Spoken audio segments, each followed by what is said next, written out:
दोस्तों, आज हम तीसरा भाग लेकर आए हैं पृथ्वी की उत्पत्ति कैसे हुई। पृथ्वी की उत्पत्ति के हमने दो भाग देखे, एक मध्यजीवी भाग देखा, एक पुराजीवी भाग देखा।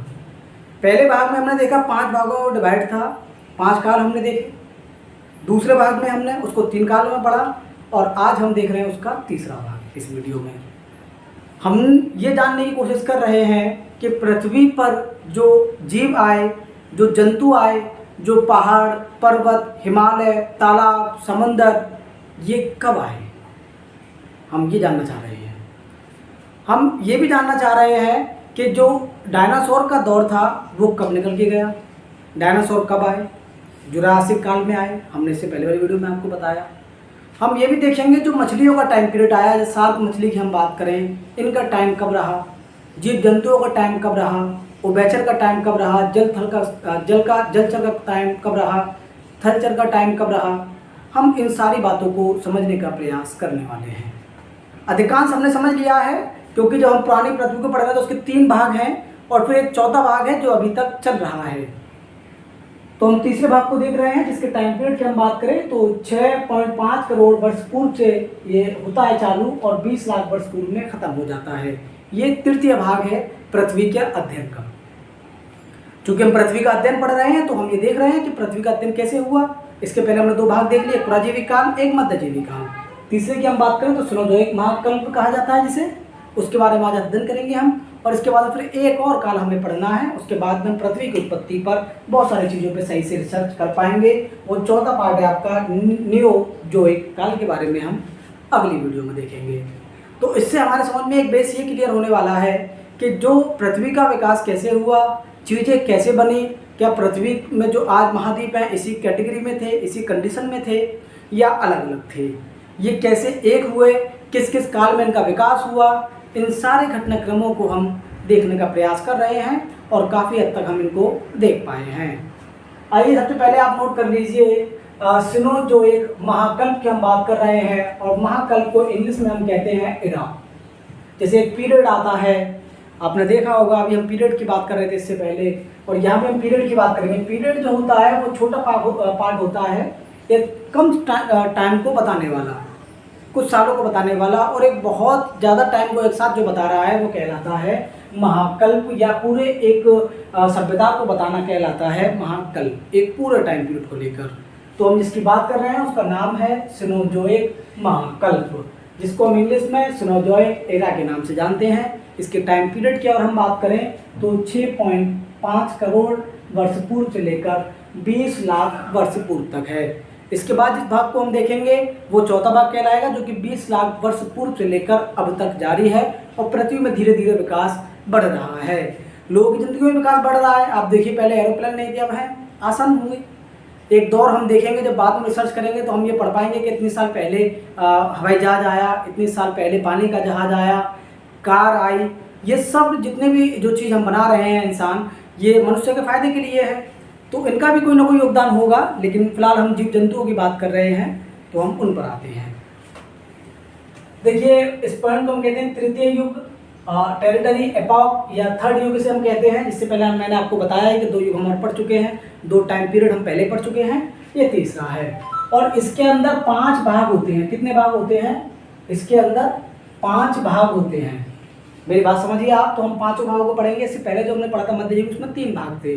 पुराजीवी में 6 भागों में उसको बांटा गया था, क्योंकि एक ही जगह जब उसको हम पढ़ेंगे पूरा तो पढ़ नहीं पाएंगे। और चीज़ों को आसान करने के लिए जिस चीज़ का विकास जिस दौर में हुआ है, हमने उसको अलग से एक नाम दे दिया और उसको कोई नाम रख दिया। जैसे इसका नाम रख दिया मैं इयोसीन शक या ओलिगोसीन शक या मायोसीन शक।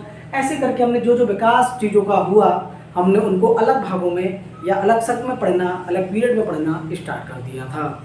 तो हम देख रहे हैं, तो ये 5 भागों में है। इसके पहले भाग की हम बात करें तो जिसका नाम है पैलियोसिन शक या पैलियोसिन पीरियड, जिसे हम कहते हैं।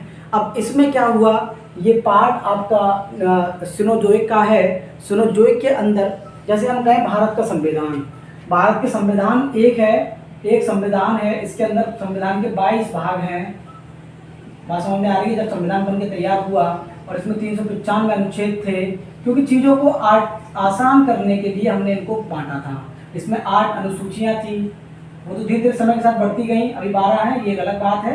तो इस चीज़ों को आसान करने के लिए हमने अलग अलग डिवाइड किया। ऐसे जो एक भाग है वो भाग तो हो गया आपका सिनोजोइक महाकाल हो गया, इसको फिर 3 भागों में बांटा है, मतलब 3 भाग होगा इसके, जैसे संविधान के 22 भाग थे, तो ऐसे ही पैलियोसीन शक, एओसीन शक, और फिर और हम पढ़ते रहेंगे। तो ऐसे करके चीज़ों को आसान करने के लिए, और इसके अंदर जो लाइनें लिखी हुई हैं इनको हम आर्टिकल या आर्टिकल हम इसको कह सकते हैं या अनुच्छेद हम इसको कह सकते हैं। चीज़ें समझ में आई आपके? तो हम देख रहे हैं कि हम पैलियोसीन शक की बात कर रहे हैं। इसमें क्या बदलाव हुआ पृथ्वी के अंदर, जो गोल सा एक अंडाकार आकार का बना हुआ है, जैसे हम जब बैलून फुलाते हैं तो वो गोल बन जाता है लाइक पृथ्वी की तरह। तो क्या था उसमें, जैसे हम टायर देखें तो पृथ्वी की तरह गोल होता है, बहुत सारी चीज़ें गोल हैं। तो इस पृथ्वी में क्या चेंजिंग आई, हम वो देखना चाहते हैं। फुटबॉल की हम बात करें तो फुटबॉल तो सेम ऐसी होती है, कोई बात नहीं। आइए, तो इसमें हुआ अल्पाइन पर्वतीकरण, पुष्पी पादपों एवं पुरातन स्थानियों का विस्तार हुआ। इन चीज़ों का विस्तार खूब हुआ, अल्पाइन पर्वतीकरण, पर्वतों का, पुष्पी पादपों का एवं पुरातन का खूब विकास इस काल में देखने को मिलता है। और इससे भी ज़्यादा इसमें इम्पोर्टेंट पॉइंट जो बनता है, इसमें डायनासोर समाप्त हो गए। जो पुराजीवी, जब हम मध्यजीवी काल पढ़ रहे थे, इसमें जैरोसिक हमने एक काल देखा, उसमें हमने देखा कि डायनासोरों का बहुत वर्चस्व था। और इसमें हम पैलियोसीन पढ़ गए हैं, इसमें डायनासोर समाप्त हो चुके हैं, पृथ्वी से खत्म हो चुके हैं डायनासोर आए और ख़त्म भी हो गए, हम देख ही नहीं पाए। तो पृथ्वी आजकल की पृथ्वी नहीं है, पृथ्वी बहुत पुरानी पृथ्वी है, धीरे धीरे अब डेवलप में आई और बहुत सारे जीव जंतु बने और ख़त्म भी हो जाते हैं, हम उनको देख ही नहीं पाए, क्योंकि पृथ्वी तो वर्षों पुरानी है। डायनासोरों का उदय हुआ मध्यजीवी काल में, जोरासिक काल में, लेकिन पृथ्वी के चलते चलते, जैसे हम जब 6.5 करोड़ से लेकर 20 लाख वर्ष की बात कर रहे हैं, तो उसमें एक काल आया, एक समय आया, एक शक आया या पीरियड आया, इसको हम पैलियोसीन कहते हैं, उसमें डायनासोर समाप्त हो गए। It's a very important point है आपके लिए, it's a very important point for every experienced student. Anybody prefer anybody job, nothing matter like SSC, GD, UPSC, every government exams put up this type of question because of this question belongs to earth, understand? तो हम आपको बता दें कि dinosaur की हम बात कर रहे हैं, तो ये समाप्त हो जाते हैं। यहाँ से क्वेश्चन बन जाएगा, बताइए डायनासोर पृथ्वी के किस पीरियड में समाप्त हुए? तो पैलियोसीन पीरियड में समाप्त हुए। और किस एरा में समाप्त हुए या महाकल्प में समाप्त हुए? तो सिनोजोइक महाकल्प में ये समाप्त हो जाते हैं। कब इनका वर्चस्व था, कब इनका अधिकार था, या कब इनकी जो चलती थी, या सबसे ज़्यादा यही देखे जाते थे, तो वो था जुरासिक काल। मेरी बात समझ गए आप? अगला पॉइंट देखते हैं, जिसको हम कहते हैं एओसीन शक। इसका नाम है एओसीन शक, इसको इंग्लिश में एओसीन पीरियड कहते हैं। इट्स इम्पोर्टेंट है, इसमें हिंद महासागर, अटलांटिक महासागर का विकास हुआ और वृद्ध हिमालय का। हिंद महासागर थोड़ा सा इम्पोर्टेंट इसलिए बन जाता है कि ये भारत का एक ओशन है, या भारत के नाम पर इसका नाम रखा गया है। हम जैसे आकार की अगर बात करें तो यहाँ देख लीजिए आप, ये मान लें हमारा भारत है, तो इस पूरे एरिया में जो है हिंद महासागर बसा हुआ, फिर इससे ऊपर अरब सागर है। तो हिंद महासागर का उदय हुआ, अटलांटिक महासागर का विकास हुआ और वृद्ध हिमालय का निर्माण हुआ इस सेकंड काल में, जिसको हम एओसीन शक या एओसीन पीरियड कहते हैं। ये इम्पोर्टेंट बन जाता है और बेहद इम्पोर्टेंट है कि इसमें जो समंदरों का फिर उदय होना स्टार्ट हुआ। समंदर जब महासागर अपनी जो है सही कंडीशन जो आज बनी हुई है एज इट इज, जैसे हम कहें भारत के बराबर से हिंद महासागर है, फिर अरब सागर है, इधर बंगाल की खाड़ी है, ये जो रूपरेखा आज हम देख पा रहे हैं, ये इस काल में रूपरेखा बनना प्रारंभ हुई थी। समझ गए आप? स्टार्टिंग में पृथ्वी में ये रूपरेखा नहीं थी, ऐसा स्ट्रक्चर पृथ्वी का नहीं था। आइए थोड़ा और समझते हैं चीज़ों को। तो यहाँ एक और इम्पोर्टेंट बन जाता है, एग्जाम्पल के लिए इट्स इम्पोर्टेंट भी है। एग्जाम्पल भी है हाथी, घोड़ा, गैंडा तथा पिग, जिसको PIG हम कहते हैं, कि पूर्वजों का उद्भव हुआ। इनके जो पूर्वज थे, जिनसे जो आज ये नस्लें देखी जा रही हैं, जैसे हम इंसान के पूर्वज की बात करें तो हम कहते हैं होमो सैपियंस, हम कहते हैं होमो सैपियंस। तो होमो सैपियंस की जब हम बात करते हैं तो आप समझ जाइए कि होमो सैपियंस जो था वो पहले ऐसे जो होता है, जब आपने 8th क्लास में या 7-6 में जब SST पढ़ी होगी तो आपने देखा होगा कि पहले मनुष्य ऐसा था, फिर ऐसे उठा, फिर ऐसे उठा, फिर ऐसे और आज ऐसा है, मतलब सीधा खड़ा जैसे मैं खड़ा हूँ। पहले ऐसे मान लीजिए आप उनकी जो बनावट थी वो कुत्ते की तरह मान लें आप, या किसी और जानवर की तरह मान लें, बिल्ली की तरह मान लें आप, उस तरीके से वो झुके रहते थे। तो धीरे धीरे धीरे खड़ा होना स्टार्ट हुआ। तो अगर हम कहें हमारे पूर्वज कौन है, तो हम कह सकते हैं होमो सैपियंस हमारे पूर्वज हैं। तो वहीं से इंसान का उदय हुआ, मनुष्य का उदय हुआ। वैसे ही हाथी, घोड़ा, गैंडा, पिग के पूर्वज का उद्भव होने लगा, उनकी मतलब जो है वहाँ देखने को मिले। तो सबसे पहले जो जिक्र आएगा गैंडा का, घोड़ा का, हाथी का, तो ये किस काल में आएगा, ये एओसीन पीरियड में आएगा। तो फर्स्ट पीरियड आप समझ गए, फर्स्ट टाइम आपने देखा जिसको पैलोसिन कहते हैं, जो कि इम्पोर्टेंट है डायनासोर का समाप्त होना। सेकंड की हम बात करें तो हिंद महासागर, अंटार्कटिक महासागर और वृद्ध हिमालय की बात हो रही है। इसमें हाथी, घोड़ा, गैंडा और पिग के पूर्वजों का उदय हो रहा है। मेरी बात समझ गए आप। अब जानवरों का आना स्टार्ट होगा पृथ्वी पर, किस युग में, एओसीन शक में। थर्ड पॉइंट हम देखते हैं, थर्ड वाला पॉइंट क्या कहना चाह रहा है आपसे। पृथ्वी एकदम से नहीं बनी है, बाद में फिर आपको बताना चाह रहा हूँ। इसका एग्जाम्पल मैं अपने इससे पहले वीडियो में दे चुका हूँ। कोई भी चीज़ एकदम कंप्लीट नहीं हो सकती है, एकदम से आप कोई भी काम नहीं कर सकते। मैं कह रहा हूँ कि कोई बच्चा 10th में है तो वो 10th एकदम से पास नहीं कर सकता कि उसको 10th का एग्ज़ाम दे दिया और इसको पास कर, वो कर ही नहीं सकता। उसको पहले एक साल उसके लिए मेहनत करनी होगी, सारी किताबों को पढ़ना होगा, रीड करना होगा, तब जाके वो अपने आप को अंदर से मजबूत फील करेगा और कहेगा कि हाँ मैं आसानी से जो है एग्ज़ाम का सामना कर सकता हूँ, तो वो अच्छे मार्क्स भी लेकर आएगा। तो जितनी ज़्यादा मेहनत लोग करते हैं उतनी ज़्यादा उनकी परसेंटेज रहती है, और जितनी कम लोगों की मेहनत होती है उतनी कम परसेंटेज रहती है। तो किसी भी चीज़ को आप जब पा सकेंगे तो उसमें उसको बहुत टाइम लगता है, एकदम से कोई भी चीज़ नहीं होती है। आप बात समझ गए। बच्चे 12th करने के बाद गवर्नमेंट जॉब की तैयारी करते हैं, नहीं मिलती, 6 महीने में तो मैं लगते ही है कम से कम। जो होशियार होगा वो 6 महीने में पा पाएगा, जो थोड़ा कम होगा वो 1 साल में, 2 साल में, 3 साल में, 4 साल में पा पाते हैं, लोग नहीं पाते हैं। तो जैसी मेहनत अब वैसा रंग। तो पृथ्वी को बनने में काफ़ी मेहनत लगी, काफ़ी सालें लगी। मेहनत तो किसी ने नहीं की, खुद ही ये नेचर का एक स्ट्रक्चर रहा, बदलता रहा, तब्दीली होती रही और पृथ्वी बनती रही। थर्ड पॉइंट की हम बात करें तो इसको हम कहते हैं ओलिगोशिन पीरियड। इसको हम ओलिगोशिन कहते हैं। इसमें क्या हुआ, स्थल भाग पर वर्तमान बिल्ली, कुत्ते तथा भालुओं के पूर्वजों का जन्म हुआ। देखिए यहाँ से 2 पॉइंट हमें समझ में आए। यदि वो हाथी, घोड़ा, गेंडा की बात करें, बड़े जानवरों की बात करें, ऊंचे जानवरों की बात करें, तो उनका देखा जा रहा है इओसीन में। और वो कह रहा है कि भाई छोटे की बात करें, बिल्ली छोटे हो गया, कुत्ता, भालू बड़ा हो गया लेकिन छोटे में आएगा, तो इनका जो है ओलिगोशीन में जो है इनका टाइम पीरियड मिलता है, ओलिगोशीन पीरियड में। तो ये दोनों ये आप समझिए आप कि अब जानवरों का उदय होना खूब तरीके से स्टार्ट हो चुका है। इससे पहले वाले युग में हमने हाथी, घोड़ा, गेंडा देखे, इसमें हमने बिल्ली, कुत्ता और भालू देखे हैं। तो भालुओं का उदय या भालुओं के पूर्वजों का जिक्र या बिल्ली, कुत्ते का पूर्वजों का जिक्र किस पीरियड में मिलता है, तो उसका नाम है ओलिगोशीन पीरियड। मेरी बात आप समझ गए होंगे। यहाँ तक चीज़ें आसान हैं, आप पढ़ेंगे तो आराम से समझ लेंगे चीज़ों को। इसको हम चौथा पॉइंट देखें जिसको हम कहते हैं मायोसीन पीरियड। इसमें क्या हुआ, शार्क मछली का सर्वाधिक विकास हुआ।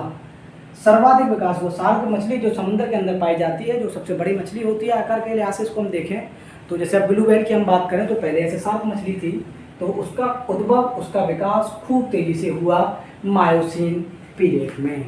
मेरी बात आप समझ गए। तो ये चौथा पॉइंट हो गया। हम 5 पॉइंट क्लियर करते हुए चलें तो उसको हम कहते हैं प्लायोसीन शक, प्लायोसीन पीरियड। इस काल में वर्तमान महासागरों तथा महाद्वीपों का स्वरूप प्राप्त हुआ। जो आज हम पृथ्वी की बात करें, यदि हम पृथ्वी का स्ट्रक्चर बनाकर हम आपको यहाँ दिखाना चाहें तो आप ये समझ लेंगे कि ये पृथ्वी हो गई ऐसे करके। यहाँ उत्तरी अमेरिका, यहाँ दक्षिणी अमेरिका पड़े हैं, ये दक्षिणी अमेरिका, ये अफ्रीका, ये एशिया, ये यूरोप, ये ऑस्ट्रेलिया। ये जो आज की पृथ्वी है, इसका जो स्वरूप बन के तैयार हुआ वो किस काल में हुआ, वो हुआ आपका प्लायोसीन काल में। इस बात को आप समझ लेना। इससे पहले ये एक ही था, सब एक ही थे, जितने महाद्वीप हैं सब एक दूसरे जुड़े हुए थे, अलग अलग नहीं थे। मैंने आपको पढ़ाया भी है, पहले ऐसे बने हुए थे इस तरीके से, और इसमें हो गया आपका उत्तरी अमेरिका, दक्षिणी America, Atlantic, Eurasia, India, Africa, ये सब एक ही थे। इसके बाहर जो है पानी पानी था, ऐसे करके था पहले। लेकिन अब जो इसका स्ट्रक्चर प्रेजेंट में वो ऐसा है। तो ये किस काल में बना, किस समय पृथ्वी ऐसे तब्दीली उसके अंदर आई। देखिए तब्दीली ऐसे भी आती है, जैसे मान लो समंदर है, उसके अंदर कोई लावा भड़क गया, कोई ज्वालामुखी आ गई, फैल गया, इस स्ट्रक्चर में जैसे दूसरी जगह आ गया। पानी तो वैसे भी ज़्यादा है ही, 71% एरिए पर अर्थ के पर जो है पानी है, आपको पता है। तो ऐसे करके ये स्ट्रक्चर बना। तो आपसे क्वेश्चन अगर पूछ लिया जाए तो बताइए जो आज महासागर हैं जैसे हिंद महासागर, प्रशांत महासागर, है ना, और जो महाद्वीप हैं जैसे एशिया, अफ्रीका, ये तो इनका जो स्वरूप प्राप्त जो आज है वो किस काल में हुआ, इससे पहले तो अलग था, हमने आपको पहली वीडियो में भी समझाया है। इसमें जो अब जो देखने को मिल रहा है जो ये वाला स्ट्रक्चर है वो किस टाइम में ऐसा तैयार हुआ बनकर, तो ये प्लायोसीन पीरियड में स्टार्ट हुआ। अब थोड़ा सा इसके एग्जाम्पल हम देख लेते हैं कि क्या क्या तब्दीली यहाँ आने लगी और क्या क्या हुआ, क्योंकि 5वां पॉइंट है, ये आखिरी पॉइंट है। तो यहाँ एग्जाम्पल की हम बात करें तो ब्लैक सागर, उत्तरी सागर, कैस्पियन सागर, अरब सागर की उत्पत्ति इसी काल में हुई। मैंने यही आपको बताया था ना, अरब सागर, प्रशांत महासागर, कैस्पियन सागर, ये सब जो है आज ब्लैक सागर की हम बात करें, उत्तरी सागर की बात करें, कैस्पियन सागर, अरब सागर की उत्पत्ति किस टाइम पीरियड में हुई, तो ये प्लायोसीन पीरियड में होती है। और फिर यहाँ एक और चीज़ हुई जिसका हम कहते हैं उत्तरी विशाल मैदान का निर्माण हुआ। जो बड़े बड़े मैदान होते हैं जिनको विशाल मैदान कहते हैं, तो उत्तरी विशाल मैदानों का जो निर्माण हुआ वो भी इसी टाइम पीरियड में हुआ, प्लायोसीन पीरियड में हुआ। वो कह रहा है महासागर और महाद्वीपों की बात कर रहा है वो, तो आप समझ लीजिए। तो महासागर में तो ये आपके आ ही गए हैं, काला महासागर, ये सारे महासागर। और महाद्वीप की हम बात करें तो अफ्रीका, एशिया, और आपका उत्तरी अमेरिका, दक्षिण अमेरिका, ऑस्ट्रेलिया, और ये आपका उत्तरी विशाल मैदान आ गया। मेरी बात आप समझ चुके होंगे। और हम देखें कि महान आकार वाली शार्क मछली, जो शार्क मछली का यहाँ सर्वाधिक विकास हो रहा था मायोसीन पीरियड में, उसके बाद जो अगला पीरियड आया जिसको हम प्लायोसीन पीरियड कहते हैं, वहाँ शार्क मछली का विनाश हुआ या शार्क मछली समाप्त हो गई, ख़त्म हो गई। कोई भी चीज़ एक टाइम तक आती है, एक दौर तक आती है, फिर वो जाके ख़त्म हो जाती है, ऐसा हमने खूब देखा है। आजकल देखिए हमारे देश में या पूरी दुनिया में बहुत सारे जानवर विलुप्त होते जा रहे हैं। हमने पहले देखा था हमारे घरों के बाहर कुछ चिड़िया आया करती थी, छोटी छोटी सी, इतनी चिड़िया हुआ करती थी, चिड़िया जिसको चौरोटा कहते थे, और बहुत छोटा सा आकार था, बड़ी प्यारी लगती थी वो, और आती थी, लेकिन हम देख ही नहीं पा रहे हैं उसको। चंद सालों से हम उसको देखना बंद कर दिया है, मिली ही नहीं रही हमें। ऐसी जब हमारा कभी गाँव में जाने का रुख होता है, हम गाँव में जाते हैं तो हमें दिख जाती हैं, शहरों से वो समाप्त होती जा रही हैं। रीज़न बहुत सारे हैं, जैसे अभी 5G आ रहा है, 4G चल रहा है, इनके जो रेडिएशन है वो कुछ ना कुछ नुकसान उनको पहुंचा रहे हैं, तो रीज़न कुछ भी हो सकता है। आइए इसके बाद एक और देखें हम, ये वेरी इंपॉर्टेंट पॉइंट है, मोस्ट इम्पोर्टेंट डाल लीजिए, मोस्ट इम्पोर्टेंट पॉइंट है ये। मानव की उत्पत्ति इसी शक या इसी पीरियड या इसी काल में आरंभ हुई। जो आज मानव हम देख रहे हैं, जो मनुष्य हम देख रहे हैं, जैसे जो आपके सामने मैं खड़ा हूँ, तो इनकी जो उत्पत्ति होना स्टार्ट हुई वो उत्पत्ति प्लायोसीन पीरियड में होना स्टार्ट हो गई। तो Pliocene period it's very important for every student and every Indian. क्योंकि आप समझिए चीज़ों को कि मानव की उत्पत्ति भी इसी काल में हो रही है, शार्क मछली का विनाश भी इसी काल में हो रहा है, महासागरों का उदय भी इसी काल में हो रहा है, महाद्वीप भी अपनी रूपरेखा इसी काल में प्राप्त कर पा रहे हैं। तो ये बेहद ही इम्पोर्टेंट एक काल, एक समय देखा जाता है इतिहास की। पृथ्वी की उत्पत्ति में जब हम पढ़ेंगे तो ये एक इम्पोर्टेंट पॉइंट है। हम पढ़ रहे हैं पृथ्वी की उत्पत्ति है, आप लोग हेडिंग तो आपकी डली रही होगी, पहले पृथ्वी की उत्पत्ति आप डाल लेंगे और फिर इसके अंदर जो है ये सारी बातें आप नोट कर लें। तो ये इंपॉर्टेंट पॉइंट हो जाता है 5 वाला। इसके बाद हम जो पढ़ेंगे वो है नियोजोइक महाकल्प, जिसको 20 लाख वर्ष पूर्व से लेकर आज भी जारी है और आज भी विकास हो रहा है। तो हम अपनी वीडियो को यहीं ख़त्म करेंगे और हमें उम्मीद है कि आपकी समझ में चीज़ें बड़ी आसानी से आ गई होंगी। धन्यवाद।